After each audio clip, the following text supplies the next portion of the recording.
नमस्कार दोस्तों, आपका स्वागत है। मैंने एक किताब दोस्तों हाल ही में एक फिर से पढ़ी उसको। कुछ ऐसी किताब है जो हमें बहुत ज़्यादा ज्ञान देता है और बहुत बार मैंने ऐसी किताबों का दोस्तों कुछ ऐसा अनुभव किया है। जो पहली बार जब मैंने एकदम शुरुआत में ये करी तब मैंने उसके कुछ नोट्स निकाले ताकि मैं आपके सामने वो सारी बातें रख सकूं। तो फिर से मैं कभी भी ऐसी मतलब तीसरी चौथी बार भी ऐसे कोई किताब फिर से पढूं तो उसमें और भी कुछ ऐसा डेटा मिल जाता है जो अरे उस वक्त तो मेरा मतलब कहना ये रह गया था। मतलब जैसे भगवद गीता के बारे में कहा जाता है कि कितने बार भी 1020 बार आप उसे पढ़े और जब मतलब फिर से आप पढ़ेंगे उसको तब उसमें कुछ आपको नया दिख जाएगा। तो वैसे ही कुछ ऐसे किताबों को लेकर भी मुझे वैसे लगता है। तो उस किताब का नाम दोस्तों है यादें पुनर्जन्म की। ज़्यादा बड़ी नहीं है, छोटी ही किताब है वो दूसरी बार मैंने हाल ही में पढ़ी। तो उसमें जो लेखक है दोस्तों उन्होंने बहुत अच्छे से, प्रमोद जैन जी है उसके लेखक, और उन्होंने बहुत अच्छे से एक ऐसी बात कही है दोस्तों कि जो हमारी मार्गदर्शक आत्मा होते हैं उस पर उन्होंने थोड़ा सा प्रकाश डाला है। और वो इस तरीके से कहते हैं, इस पर हमने पहले भी चर्चा की है लेकिन इन्होंने मतलब थोड़ा सा और भी खुलकर उसको कहने की कोशिश करी है। वो हमसे ये कहते हैं कि हमारी जो मार्गदर्शक आत्मा होती है वो हमसे थोड़ी सी विकसित आत्मा ऐसे होती है। मतलब मैं आपको उदाहरण के लिए कहता हूँ कि समझो हम तीसरी कक्षा में हैं तो हो सकता है कि हमारी जो मार्गदर्शक आत्मा है वो 10वीं कक्षा की या फिर 8वीं कक्षा की हो सकती है। मतलब वो एकदम उच्च भली तो आत्मा नहीं है लेकिन उसमें हमसे बहुत ज़्यादा ज्ञान है, वो हमसे बहुत ही ज़्यादा विकसित है।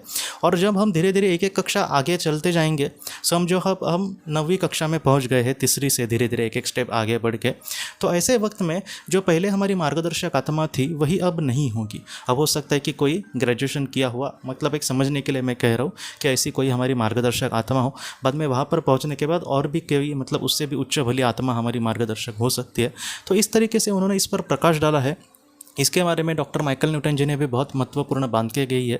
तो उन्होंने भी यही कहा है कि हमारी जो मार्गदर्शक आत्मा होती है, बहुत लोगों को आज यही लगता है कि मार्गदर्शक आत्मा कोई एक ही होती है और वो हमारे आत्मा के जन्म से लेकर उसके मतलब उच्च भली आत्मा उसके बनने तक वो उसका हमेशा साथ देती है। तो ऐसे नहीं होता।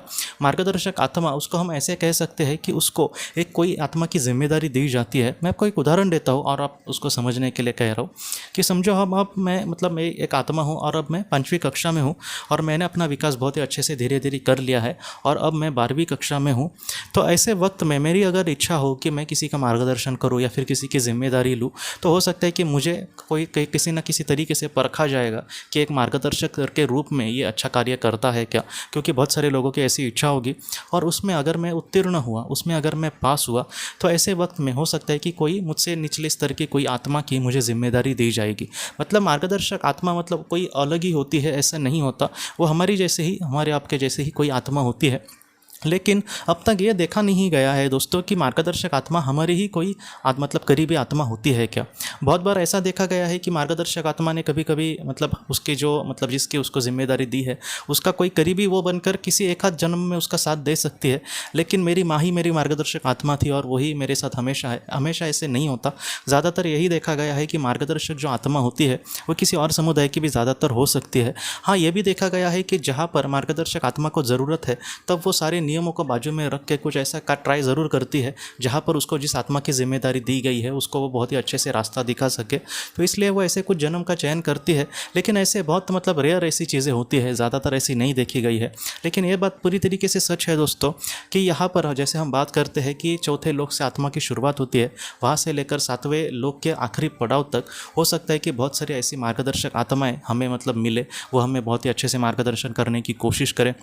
मार्गदर्शक आत्मा का काम ही यही होता है कि वो हमें उचित राह पर लेकर चले, हमारे आत्मा का विकास किस तरीके से हो और जितना हो सके जल्दी हो और कितना अच्छे से हो, इन सारी चीज़ों को वो बहुत ही अच्छे से परखे। बाद में कोई हमें अगर जीवन लेना है तो उसके लिए अच्छे से मार्गदर्शन करे। उचित समय पे हमारे मन में कुछ ऐसी नेगेटिविटी अगर आए तो उसको मतलब भगाने की कोशिश करे, हमारे मन में सकारात्मक मतलब परिणाम ज़्यादा से ज़्यादा डालने की कोशिश करे। तो ये बहुत ही अहम मतलब भूमिका होती है। मैं आपको सच बोलूँ तो मार्गदर्शक आत्मा मतलब हमारे एक सच्चे शिक्षक उसके भांति आप उसको देख सकते हैं और वो हमारे बहुत ही करीबी ही होते हैं। क्योंकि 2400 घंटे दोस्तों मैं आपको सच बोलूँ तो हमारे कर्म जितने हमें नहीं पता इस जीवन के या फिर पहले के जीवन के, उससे ज़्यादा हमें मतलब हमसे ज़्यादा हमारे मार्गदर्शक आत्मा को पता होते हैं। इसलिए ऐसा कुछ भी नहीं है जो उससे हम छुपा सकते हैं।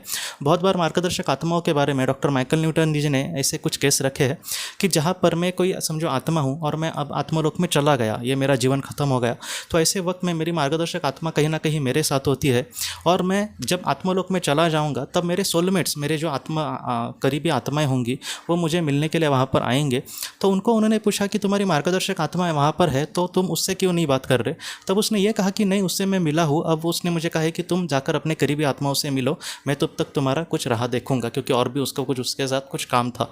तो इस तरीके से मतलब वो बहुत ही अच्छे से समझते हैं कि तुम अपने घर पे जाकर आओ, तुम्हारे करीबी लोग तुम्हारे साथ कहीं ना कहीं होंगे। जैसे हम इस तरीके से बात करते हैं ना पृथ्वी पर, तो वैसे ही उसकी मार्गदर्शक आत्मा ने उस तरीके से बात की थी। मार्गदर्शक आत्मा हमारी और भी कितनी करीब होती है, इसके भी बारे में डॉक्टर माइकल न्यूटन जी को एक केस ऐसी दिखी थी दोस्तों, कि जहाँ पर उन्होंने अपने एक मरीज़ पर पास्ट लाइफ रिग्रेशन किया। तब मार्गदर्शक आत्मा के बारे में उन्होंने बहुत सारे उसको जब सवाल पूछे, तब उसने ये कहा कि वो बचपन से लेकर अब तक मेरा बहुत साथ दे रही है मेरी मार्गदर्शक आत्मा। ये सारी चीज़ें मतलब शुद्ध अवस्था में, मतलब रोज़ की ज़िंदगी जीते समय हमें ये सारी चीज़ें नहीं पता चलती। पास्ट लाइफ रिग्रेशन में हमारा जो अर्धजागृत मन है वो बहुत ही ज़्यादा खुल जाता है, इसलिए वो बहुत सारी बातें उनको पता चलती हैं। तब उस मरीज़ ने दोस्तों कुछ इस तरीके से बात कही थी कि जब वो एकदम नर्सरी में था, पहला ही उसका जो स्कूल का दिन था, उस दिन में दोस्तों वो जब मतलब उसको सुसु लगी थी, और बाद में वो जब मतलब वहाँ से क्लास से तो बाहर निकला, लेकिन वहाँ पर उसको मार्गदर्शन करने के लिए कोई नहीं था। तब वो ये कहता है कि उसकी उम्र भी उस वक्त बहुत छोटी थी। तब उसकी मार्गदर्शक आत्मा ने उसको राह दिखाई कि तुम इस साइड जाओ, वहाँ पर बाथरूम है। तो इस तरीके से उसने कहा था कि मार्गदर्शक जो आत्माएँ होती है वो इस तरीके से मतलब उनके मतलब जिन आत्माओं की उनको जिम्मेदारी दी जाती है दोस्तों, ऐसे आत्माओं को बहुत ही अच्छे से मार्गदर्शन अपने हिसाब से करने की कोशिश करती है। लेकिन जैसे पृथ्वी पर हम निगेटिविटी देखते हैं, तो ऐसे लोगों को बहुत सारे मतलब सवाल भी पड़ सकते हैं कि जो बुरे लोग हैं, क्या उनकी कोई मार्गदर्शक आत्मा नहीं है क्या? तो ऐसा नहीं है दोस्तों। बहुत बार मतलब खुर्शीद भावनगरी जी ने और इस पर औरतों ने बहुत ही अच्छे से इसके बारे में कहा है कि मार्गदर्शक आत्मा की जो एक बोलते हैं ना कि एक हद होती है दोस्तों। जैसे आपने भी देखा होगा कि जैसे किसी माता पिता के दो बच्चे होते हैं, कभी कभी एक बहुत ही अच्छा और एक बहुत ही ज़्यादा बुरा निकलता है, तो हम ये नहीं कह सकते कि इनकी परवरिश ही मतलब कहीं ना कहीं बुरी है। हमें ये समझना होगा कि उनके माता पिता को जितना हो सके उन्होंने संस्कार एक ही जैसे दिए, लेकिन एक बहुत ही अच्छा निकला और एक बहुत ही अच्छा मतलब बुरा वो इंसान बन गया। तो इस तरीके से है, मतलब एक हद तक वो उनको परवरिश उनके अच्छे दे सकते हैं, अच्छे ज्ञान दे सकते हैं, लेकिन उसको लेना है कि नहीं लेना, इन सारी चीज़ों को मतलब वो सारी चीज़ें उस पर ही निर्भर है। और एक हद यहाँ पर ऐसी आ जाती है कि अगर वो बहुत ही ज़्यादा बुरा कर रहा है और किसी की भी बात नहीं सुन रहा, तो ऐसे वक्त में मार्गदर्शक आत्मा अपना काम मतलब वहीं पर मतलब स्थगित कर देती है, वो वहीं पर रुक जाती है। वो ज़्यादा उसको कहने की इसमें नहीं जाती, क्योंकि उसको पता है कि ये मानने वाला नहीं है, और ऐसे समय में इसका जो घाटा है या फिर इसका जो नुकसान है वो उसी आत्मा को होने वाला है, क्योंकि वो बुरी राह पर चली जा रही है। ऐसे वहाँ पर कुछ नहीं होता कि जैसे कोई इंसान अगर कुछ बुरा कर्म करेगा तो इसके लिए जिम्मेदार उसकी मार्गदर्शक आत्मा को माना जाएगा, ऐसा कुछ नहीं होता।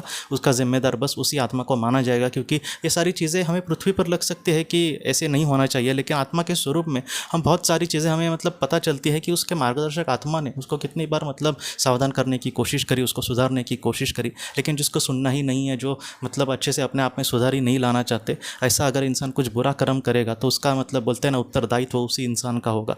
इसलिए जितना हो सके अच्छे कर्मों से हमें जीवन में आगे बढ़ना होगा।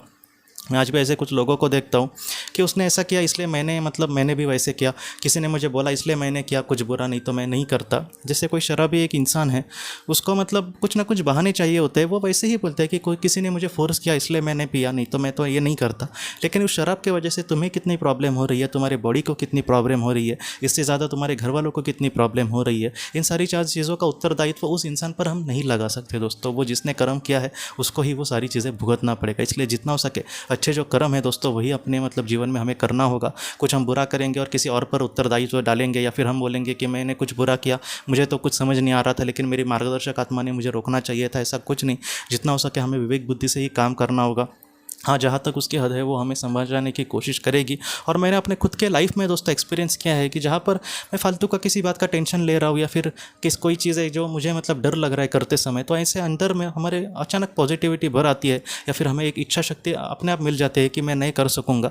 तो इस तरीके से जो बातें हैं बहुत बार चांसेस है कि बातें हैं दोस्तों, बहुत बार हमारी मार्गदर्शक आत्मा हमारे मन में पॉजिटिव एनर्जी डालने की कोशिश करती है। मैं आपको सच कहता हूँ, आप भी थोड़ी सी गंभीरता से रात को सोते समय एक सोचना इस पर कि ऐसी मतलब आपके जीवन में भी बहुत बार ऐसे हुआ होगा जहाँ पर कुछ भी अंदर आपको नहीं लगा कि मतलब कुछ अच्छा मेरे साथ होगा, लेकिन ऐसे समय में भी आपके साथ कुछ ज़रूर अच्छा हुआ होगा।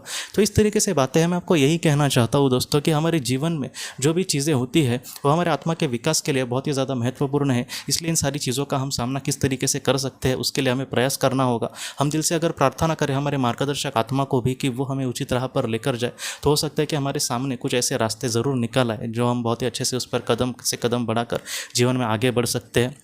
बस इन सारी चीज़ों का ब्लेम किसी पर नहीं डालना। जो भी हो रहा है वो मैं मतलब कुछ ना कुछ मेरे आत्मा के लिए ये सारी चीज़ें ज़रूरी थी। एक ना एक दिन ऐसा ज़रूर आएगा जहाँ पर इन सारी चीज़ों को हम ज़रूर समझ पाएंगे। लेकिन जितना हो सके दोस्तों, हम भगवान पे जितना भरोसा करते हैं उतना ही मार्गदर्शक आत्मा पर विश्वास करके हमें जीवन में आगे बढ़ना होगा। अगर हमने किसी अपने को खोया है और उनके लिए अगर हम ज़्यादा दुखी है तो उनके लिए भी आप चिंता मत करना। एक ना एक दिन आपके साथ उनका ज़रूर मुलाकात भी होगी और आप उनके साथ ज़रूर मतलब जीवन ले सकेंगे। आपके जो अपने हैं कहीं ना कहीं हमेशा आपके साथ है दोस्तों।